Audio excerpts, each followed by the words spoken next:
Welcome to Plom. Hi, I'm Sara, and today we're going to talk about how we can shop clothes sustainably by trying to identify how they are produced. And we're going to take a look at the secondhand startup Zeitgeist in Hamburg.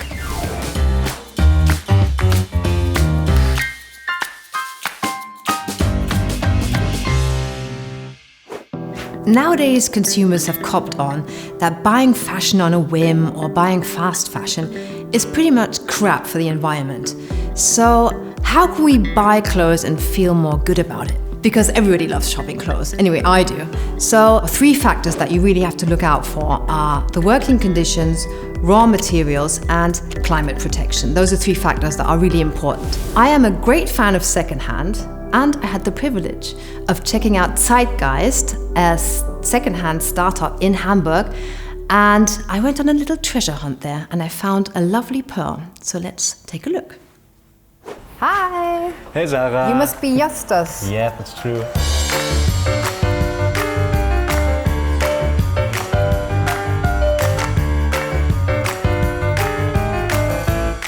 Tell me about what your sort of individual motivation was to create this company, Zeitgeist. We all started off from our passion for fashion, actually. That's actually a rhyme, passion for fashion. Could be a claim. Yes, 2 of my co-founders, they were reselling high fashion brand clothes. They said, oh, we want to do something different here. We want to do something more sustainable. And this is when they started entering the second-hand branch. And then they asked me if I would like to join them in building up this business. He noticed that people are actually just interested in second-hand clothes. And this is where we switched our business model from our own brand to selling just second-hand and vintage clothes only. Cool. Companies like Zeitgeist, who promote sustainability and upcycle old clothes, are a really cool idea. But let's be honest, to be really sustainable, we just have to buy less clothes. So what can we do with the clothes we have in our wardrobe? We can upcycle them ourselves by tie-dyeing them, for instance. Or swapping clothes with friends is also a really good idea. Or basically learning how to mend clothes so we don't just throw them in the dustbin. But where did Zeitgeist get their clothes from? This is how you get the clothes from your supplier? Yes. We get these from our wholesalers from Europe or the United States. For example, we got a wholesaler in the UK, one in Italy. It always depends on what you would like to get. If you want to get a lot of clothes, you buy up to 2 tons. But if you want to handpick some special pieces, for example, a coat from Burberry, we can just ask them for, hey, we need like around 10 coats, please pick one. Okay, so like in a big bag, which is very heavy, there are not going to be any brands. It's just going to be might be. It's like always it's always like opening a treasure and seeing what is in it. And here I see a lot of ties. Yes, this is the tie bag. This is an old experiment. It's so yes, heavy. It's very heavy. And well, I can just estimate, but I guess there might be thousands of ties in this. Oh my god! Only, yeah. College jackets are getting more and more popular here, and ties obviously not. I like this one. Not too popular. Yeah, you can take it. That's good. I'm gonna take it. This one is from Looney Tunes. Yeah. Yeah. I will put it as a belt. As a belt, sure.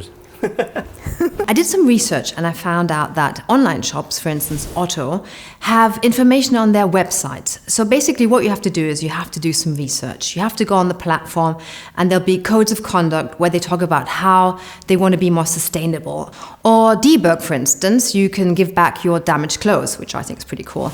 But how do we know how dependable these informations are? Or is it just greenwashing? Because obviously at the moment, sustainability is a big trend, so they're hopping onto the sustainability wagon. What I did find out is that there are certifications that are definitely dependable. GOTS, for instance, has nothing to do with Game of Thrones. No. GOTS stands for Global Organic Textile Standard and is the world's leading textile processing standard for organic fibers. Then we have Fairtrade Cotton, which prohibits genetically modified cotton seeds. And we have the Fairway Foundation, which serves to protect workers and ensures fairness on production. So those are the certifications I found out about, and they guarantee that the companies are checked on a regular basis. These are the things we already had in the washing machine. Of course, you take it out and then you wash it. Yeah, we take it out, we wash it, and when afterwards we iron it. And if you're thinking, hey, they just buy an old bag of clothes and sell them online, that's a good idea. There's actually more steps involved than you think. If you like this one, we can show you. I can show you the whole process. Is this me? Yes, this is totally you. I see it. It's the fish. Okay, so if you got this, then you'd wash it first? Wash it. Hang it up? Hang it up. Dry it. Iron Iron it. it. Take 3 pictures. Should we do Yes. that? Sure. Let's go.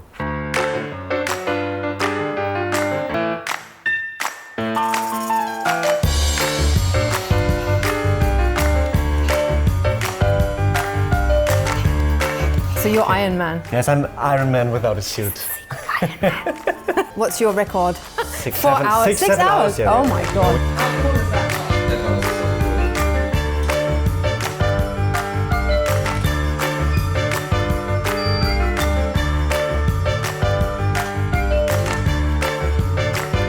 Willst du noch eins machen? You don't need a picture though, because it's my jumper. So what is this pile? This is like the place where usually our friend and colleague Madeleine works. She's redesigning the pieces which have flaws or stains on them. And as you can see here, we are taking a patch from another sweater, put them on here, so it looks nice. Mm-hmm. Again, and yes, what you can see is a jeans jacket where she put some patches on. And what's very special about that, we of course put our own logo on it. What is unique about a secondhand online store is that each item of clothing has to be categorized considering the flaws and the condition, because obviously if you buy a new item of clothing, it's new.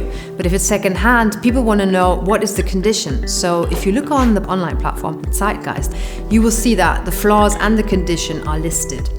Also, the guys from Zeitgeist have to take a picture of each item of clothing.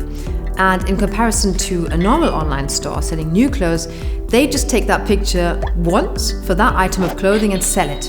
Whereas another online platform will take a picture of that item of clothing and possibly sell 30 or 40 pieces. So it is a lot of dedication that is involved in a secondhand online store, but it's worth it. Comparing your company with a big fashion online store, is it more sustainable creating something new out of something old than producing new fashion? Yes, of course, it's more sustainable. Compared to first-hand brands or shops, we don't need to produce the products, so we don't need to use the resources. The resources were already used, and instead of letting these pieces go to waste, we give them like a second chance, a second life. What we are noticing is a shift from the customer side. People want to know, where does my product come from, what is in it, who produced it, and is it sustainable? Mm-hmm. And we can deliver all this information and thereby justify a higher price. And we have a counter of the energy, the water, and the carbon emissions you save for every piece, and we sum them up in a counter you can see on the landing page of our website. So it's like a sustainable karma counter. Yes, it's a sustainable karma counter. That's Cool. a very, very good description of it, actually. Yeah. Nearly everybody owns at least one pair of jeans. It's a basic in the wardrobe. Some people even own 3 or 4 pairs of jeans, except possibly the Queen. But then again, who knows? But what you should consider when buying a new pair of jeans is that it's like standing under the shower for 21 hours. It can take up to 10,000 liters of water to produce one pair of jeans. Levi's estimates that a pair of jeans emits 33.4 kilograms of carbon dioxide into the atmosphere. And the typical denim blue color is achieved with a synthetic indigo dye, which is linked to toxic chemicals. A lot of companies can't be bothered to pay the money for the wastewater treatment and just dump it into the rivers. So next time you buy a pair of jeans, consider buying it secondhand. We will move to our shipping station, Yep. where we receive every order, and from the shelves you see here in the background, here you can see pretty much every piece we have online at the moment. We will pick it out the shelves put it in a package, move it in the shelf over there for all the stuff which is ready to ship, and then DHL will come, pick it up, and send it to your place. Is it so that the more people order second-hand goods from you, the more you can expand your selection? Yes, of course. We want the whole selection. We want everything from pants, shorts, to t-shirts, sweaters, jackets, beanies, hats. At the moment, you have a lot of stuff you can choose from, but we want even more. Yeah, well, it's lovely chatting to you, Justus. Yes, with you as well, Sara. I really appreciate the fact that you've opened this business and that you're trying to create a sustainable organization. Yes. So, good luck. You can officially call me now Sustainable Sarah, because everything I'm wearing is secondhand, except my underwear. That's not secondhand. But my jeans, my blouse, my boots, they're all from eBay, secondhand jeans. And my jumper from Zeitgeist Vintage with beautiful coils. So yes, and I can also recommend going to a secondhand store, like a proper physical secondhand store. And also when you're buying new clothes, remember to look out for the certification and always do a bit of research on the online stores. Are they sustainable or not?